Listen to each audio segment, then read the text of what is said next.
Ini jangan lagi ya seperti yang apa dikatakan yang disindir oleh Rasulullah itu, man talabal wali li khairi nafsi faqad dalla dalalan ba'ida. Barang siapa yang mencari Tuhan di luar dirinya, ya dia mencoba mengingat Allah itu di luar dirinya, itu pertanda dia nggak kenal.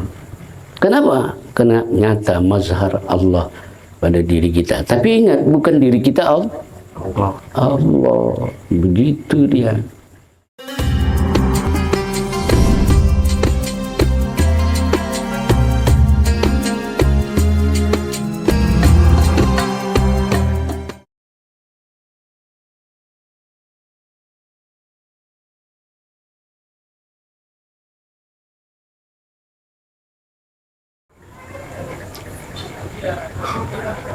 Ila hadratin Nabi Mustafa sallallahu alaihi wasallam wa ala alihi wa ashabihi wa dzurriyyatihi wa qarabatihi ajma'in. Wa likafatil anbiya'i wal mursalin wa lil malaikatil muqarrabin wal qurubin wa liya'illahi syahdi wa salihin wal ulama'il amilin minal masyariq wal magharibiha wa khususan ya Allah ila mu'allif rahimahullah ta'ala wa nafa'ana bi ulumi fid dharaini amin. Al-Fatihah. A'udzubillahi minasyaitonir rajim. Bismillahirrahmanirrahim. Alhamdulillah rabbil alamin arrahmanir rahim maliki yaumiddin iyyaka na'budu wa iyyaka nasta'in ihdinas siratal mustaqim siratal ladzina an'amta 'alaihim ghairil maghdubi 'alaihim waladdallin.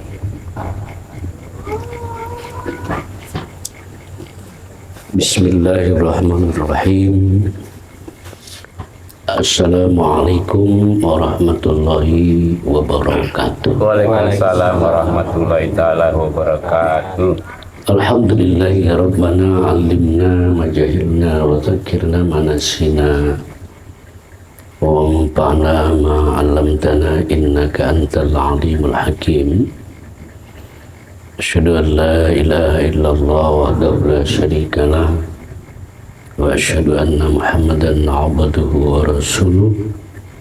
Allahumma salli wa sallim wa barik ala sayyidina Muhammad wa ala alihi wa ashabihi ajma'in, amma ba'd. Qala Allah ta'ala fil Qur'anil Karim, bismillahirrahmanirrahim, qul bi fadlillahi wa bi rahmatihi fa bidzalika falyafrahu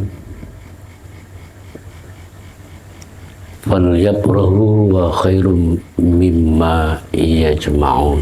Sadaqallahul azim. Jemaah yang dimuliakan Allah Subhanahu wa taala yang sangat saya hormati, senantiasa doa saya buat kita semua, mudah-mudahan Allah senantiasa memberikan kemuliaan kepada kita dengan harapan mulia kita di dunia ini dan insya Allah mulia pula kita di akhirat. Kemudian mari kita bangunkan pusat kesadaran kita akan nikmat-nikmat yang Allah berikan kepada kita, dan tetaplah kepada kita semua untuk berjanji pada diri kita masing-masing untuk dapat menggunakan setiap nikmat yang Allah berikan, benar-benar kita jadikan sarana kita untuk tetap beribadah kepada Allah Subhanahu wa taala. Dan mudah-mudahan ibadah demi ibadah yang kita lakukan itu diijabah oleh Allah Subhanahu wa taala, dan kita di hadapan Allah dicatat Allah sebagai hamba Allah yang syakirin, yang artinya pandai berterima kasih kepada Allah Subhanahu wa taala. Berselawat kita kepada Rasulullah Nabi Muhammad sallallahu alaihi wasallam dengan ucapan Allahumma shalli ala sayyidina Muhammad. Mudah-mudahan kita mendapatkan syafaatnya baik di dunia ini, terlebih-lebih di akhirat kelak. Jemaah yang dimuliakan Allah, kalau minggu yang lalu diskusi kita tentang najis batin, maka tentu kalau yang bernajis itu yang beribadah, maka ibadah itu tidak akan pernah diterima oleh Allah. Maka sama kasusnya seperti di dalam syariat, orang yang bernajis, orang yang berhadas, maka tidak sah ibadahnya. Maka najis batin itu adalah keakuan diri, ya, ego, dan kalau dalam bahasa Arabnya adalah anania. Maka lewat taklim ini marilah kita putus itu, ya, keakuan itu. Dan makam keakuan itu adalah letaknya di akal, ya, jadi kita putus total. Karena kalau kita masih bernajis, maka andaikan kita dikasih Allah hidup 1000 tahun dalam beribadah kepada Allah, ibadah itu pasti tetap tidak diterima oleh Allah Subhanahu wa Ta'ala. Begitu kotornya keakuan diri itu, ego itu. Ya, itu kajian kita minggu yang lalu. Malam hari ini kita mencoba kembali merubah judul, tetapi isi pembahasannya mendekati. Apa judul yang akan kita diskusikan pada malam hari ini, jemaah yang dimuliakan oleh Allah Subhanahu wa Ta'ala? Ya, tidak sah ibadah, ya, secara umum kalau etikot kita salah. Ya, etikot kita salah. Di dalam syariat kita disuruh berusaha. Ya, kalau dalam syariat kita ini disuruh berikhtiar, ya, disuruh kita ini berusaha. Tetapi di dalam hakikat, ya, kita dilarang. Apanya yang dilarang? Kita ini dilarang dalam beribadah itu bergantung kepada keakuan diri. Ya, disuruh kita berusaha, tapi jangan kita bergantung kepada usaha. Ya, namun tetaplah kita ini bergantung kepada Allah. Nah, coba ya kita berjelas itu mukaddimahnya itu, masalahnya itu, supaya kita paham untuk kita diskusikan. Syariat menyuruh kita berusaha, ya, sampai-sampai kita kerap kali mendengar ayat itu, innallaha la yukhairu biqaumin, ya, hatta yukhairu bi anfusihim. Seperti itu dalil itu, kita disuruh berusaha. Ya. Tapi ingat, dunia hakikat melarang kita bergantung kepada usaha. Namun kita tetap bergantung kepada Allah. Ya, jangan kita bergantung kepada ikhtiar. Tetap bergantung kepada Allah. Kalau kita sakit, berobat. Tapi keputusannya bukan dokter, bukan obat yang menyembuhkan. Tapi tetap kita memandang kesehatan itu datangnya dari Allah. Begitu. Jadi jemaah dimuliakan oleh Allah, kalau kita nanti salah etikot, masih keakuan diri kita juga lagi yang sholat itu, ya, masih ego anania kita yang puasa, yang haji, berzikir dan seterusnya itu, ya, ini salah etikot. Jadi yang ada di dalam kedalaman batin kita itu, dalam diri itu, ya, kita tetap bergantung kepada Allah.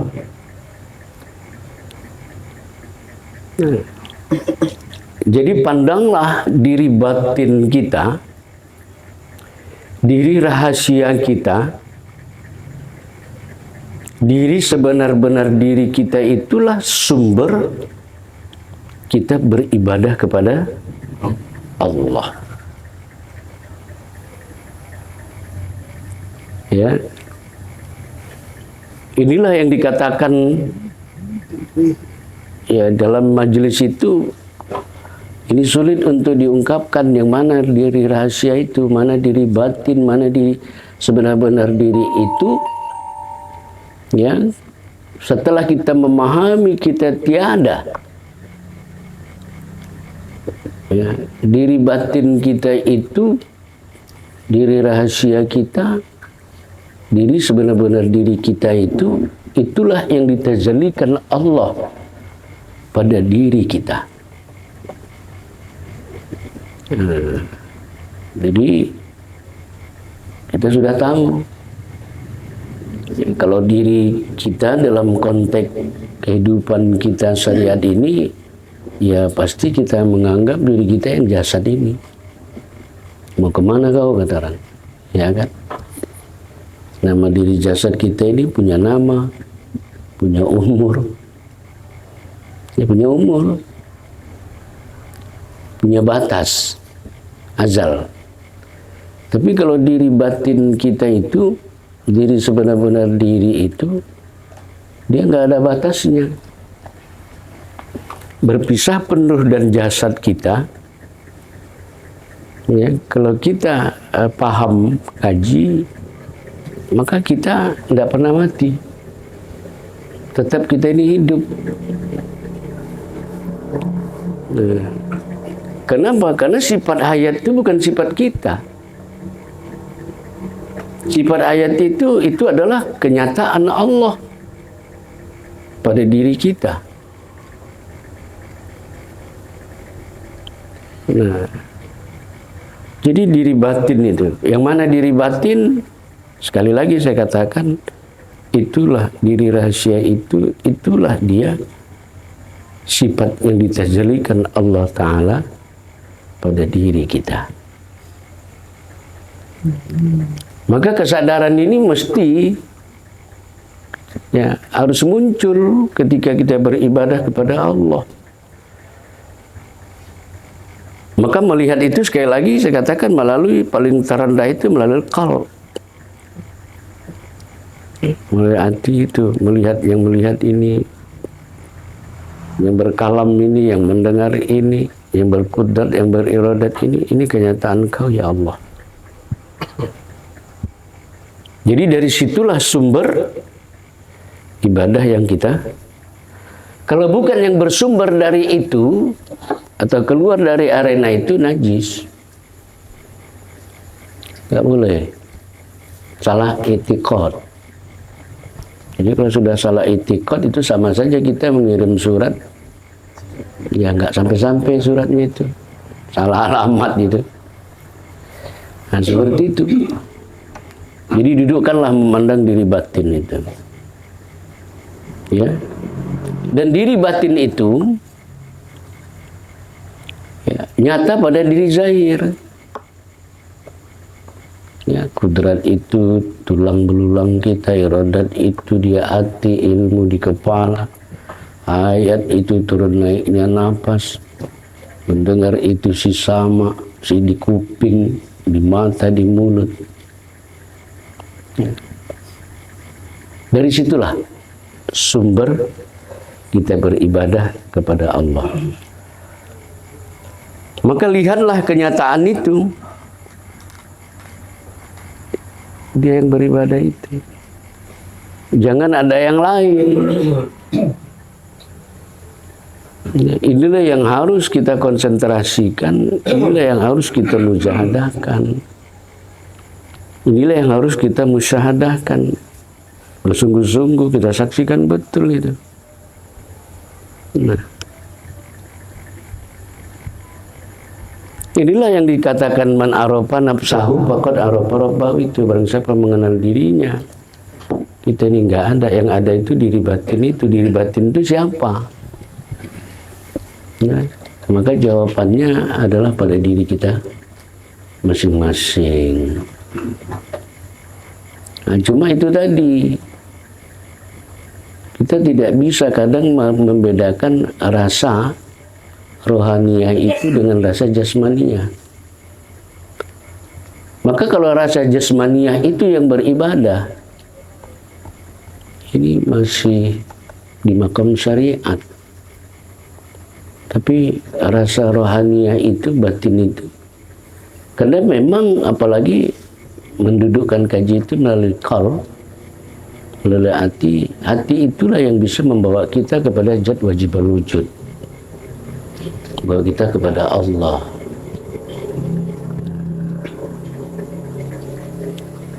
Jadi memang terjadi di situ. Dia sendirilah yang menyembah dirinya. Karena saya pernah katakan hukum puji itu, macam-macam puji itu ada empat. Hamba memuji hamba, seumpama dia mengatakan menerima sesuatu, dia ucapkan terima kasih, dia bilang itu Bapak Sipolan itu orangnya baik, itu hamba memuji hamba. Yang kedua, Allah memuji hamba. Kapan Allah memuji hambanya itu? Innallaha yuhibbut tawabin wa yuhibbul mutatahhirin. Aku suka kepada hambaku yang bertaubat. Senang Allah. Iya kan? Itu artinya Allah memuji hamba. Kemudian ada hamba memuji Allah. Dapat nikmat, dia bilang Alhamdulillah. Tetapi 3 macam pujian itu masih terlihat lagi di situ ada 2. Nah, tapi kalau yang keempat, macam puji yang keempat itu puji kodim bagi kodim. Kalau bahasa di kita begitu. Ya, puji Allah bagi Allah. Diri dia sendiri memuji dirinya. Jadi pahamilah itu bahwa bukan kita nggak ada. Ya, ketika kita berzikir la ilaha illallah, nafikan diri, isbatkan Allah. Ya, yang nyata ini bukan nyata kita, Pak. Ini nyatanya Allah. Al-insanu sirri wa ana sirru. Ya, kalau terjemahnya pertama, manusia itu rahasiaku, aku rahasia manusia. Tapi kalau sudah di ma'rifat, terjemahnya al-insanu sirri wa ana sirru, manusia itu aku, kata Tuhan. Ya. Allah kalau mengatakan itu, siapa yang mau melarang? Tapi kan yang nggak boleh manusia mengatakan dirinya Allah, itu yang terlarang. Ya, kita ini nyata dia, mazhar Allah, tempat melihat Allah.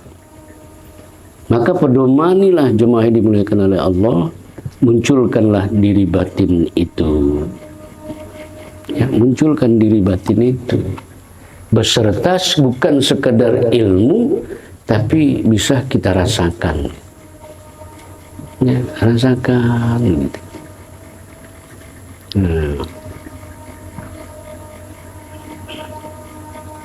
Ya, jadi kedepankanlah Allah, hilangkanlah keakuan itu. Berhentilah kita berzikir, beribadah hanya karena melihat kita. Ya, saya bolak-balik di majelis ini katakan, Fir'aun itu memang sudah nggak ada, sudah lama wafatnya. Tapi pengikutnya sampai hari ini banyak. Siapa pengikutnya itu? Jangan-jangan kita.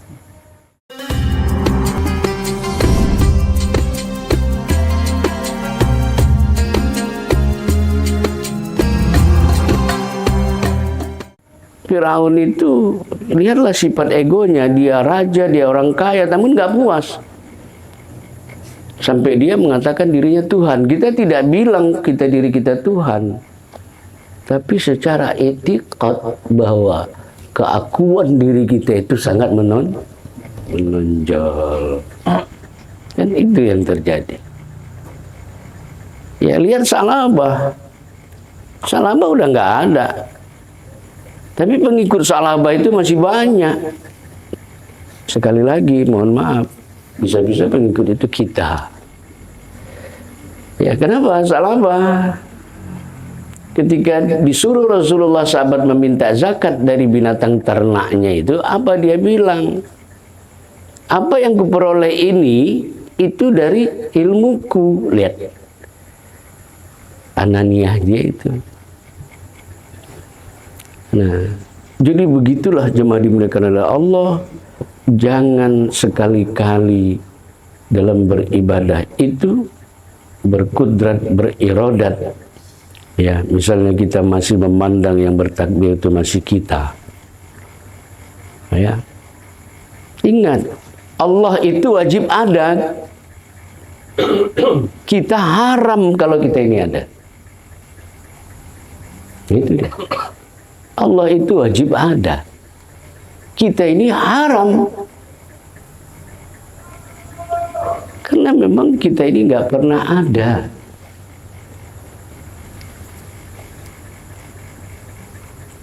Sampai kapan-kapan pun kita nggak pernah ada. Jadi pahami kembali bahwa sumber dari segala sumber dalam kehidupan ini, ya, lihatkan, lahirkanlah diri rohaniah kita, diri sebenar-benar diri kita, diri rahasia Allah. Ya. Jadi memang tidak serta-merta kita membuka-buka kepada orang yang tidak paham tentang rahasia diri itu. Ya. Itulah diri kita. Kalau sudah kita mengakui itu keberadaan diri kita, diri batin itu, ya ini ya sudah innalillah wa inna ilaihi raji'un, sudah kembali dia. Yang inilah tipe orang yang akan dipanggil Allah, ya ayat Tuhan nafsul mutmainnah itu. Karena jiwa itu yang steril.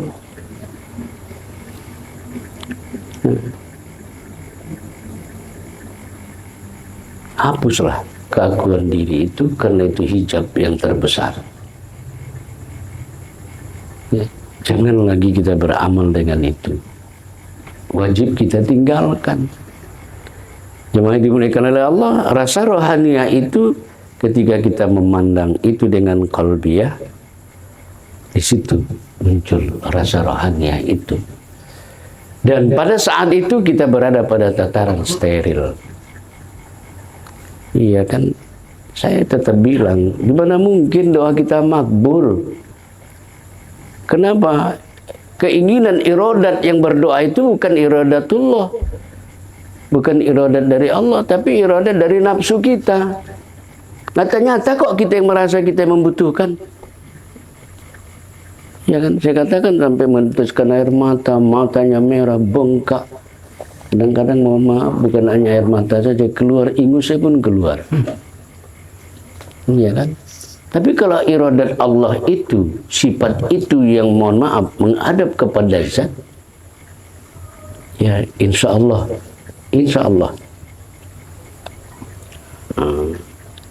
kita kan jujur aja, terkadang ada dua kemungkinan memang kita berdoa itu sudah malas. Ya kan, kemungkinan pertama doa itu dari dulu tak juga ada yang kabul-kabul. Iya kan? Yang kedua, kita kadang-kadang tidak mau berdoa itu karena merasa sudah sampai sama Allah. Iya kan? Ngapain berdoa, Tuhan kan tahu apa mauku katanya, ditinggalkannya syariat. Kan tak baik juga.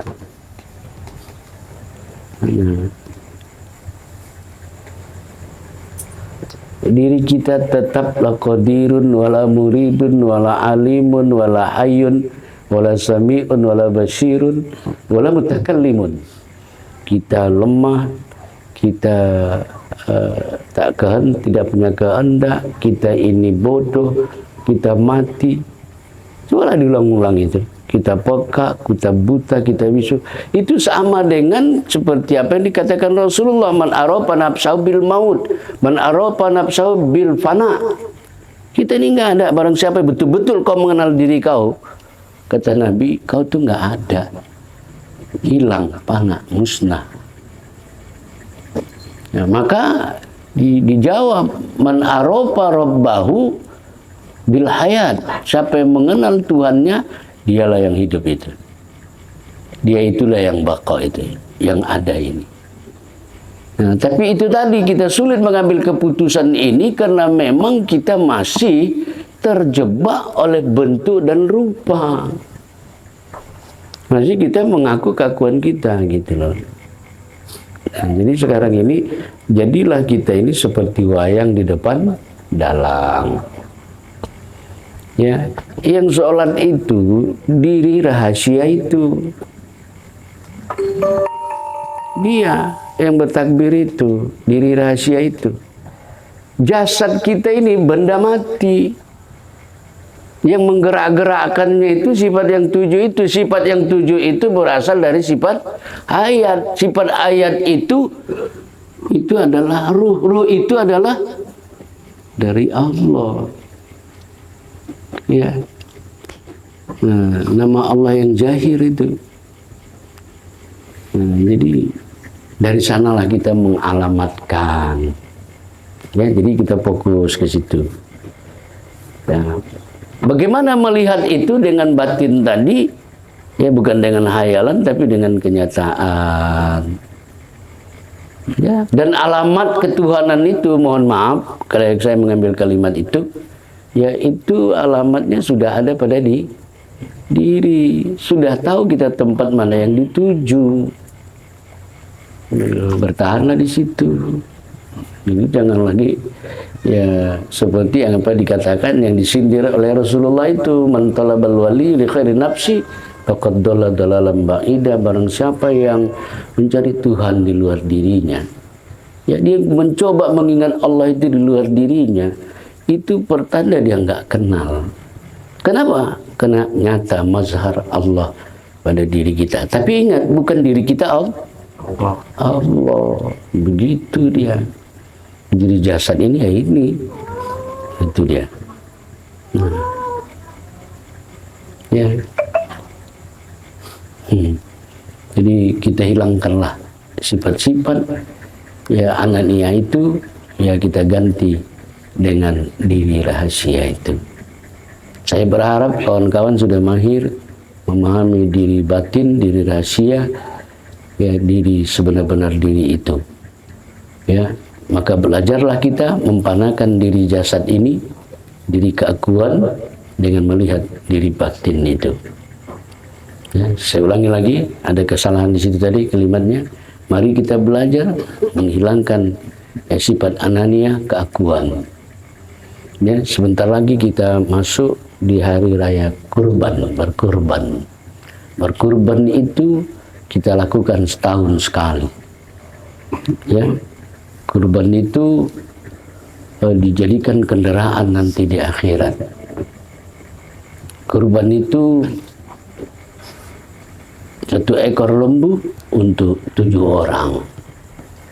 Ya, kalau kurban itu kita memutus uratnya, urat lehernya itu, ya itu syariatnya.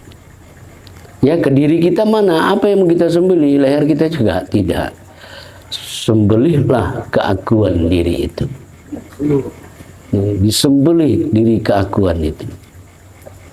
Ya, makna simbol lembu itu ini diri jasad. Ya, sedangkan 7 orang itulah sifat 7 itu. Itulah yang mengendarai diri si jasad. Maka orang yang berkurban harus bisa paham itu, bahwa ketika dia berkurban, sumber dana rezeki dia bisa beli lembu tadi, bukan dia anggap karena dapat uang dari ini tidak.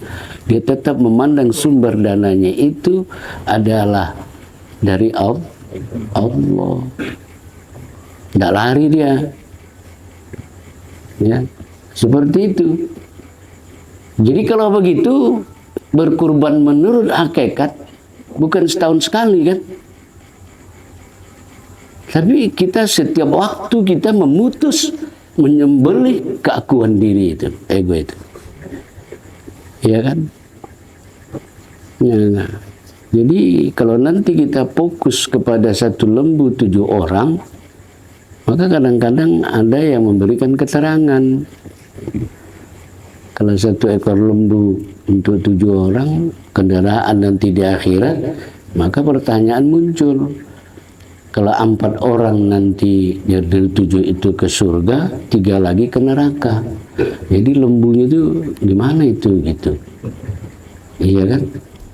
Jadi antar ke surga dulu gitu, ke neraka dulu. Jadi begitu.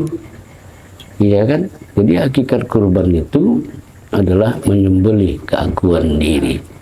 Tapi faktanya itu kan, apa faktanya dalam kurban itu? Kadang-kadang yang berkurban itu banyak kali permintaannya. Ekor hendak dia, ya kan, kepala mau juga dia, hati, jantung semua dipintanya. Kadang-kadang awak yang tukang potong-potong kan, kalau tukang potong kan satu, kalau tukang potong-potong kan gotong royong banyak. Iya kan, pening nengoknya. Belum lagi disembelih udah pesan dia.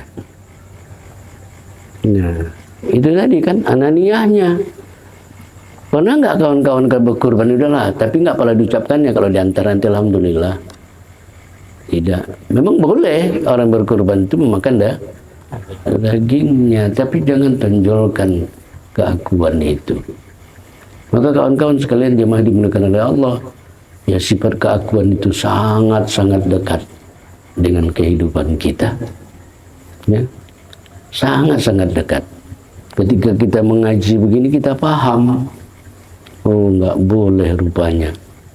Ya, kalau secara fikih haram hukumnya. Haram. Tapi itu tadi kan, ketika kita melihat sesuatu, lupa kita dengan kaji.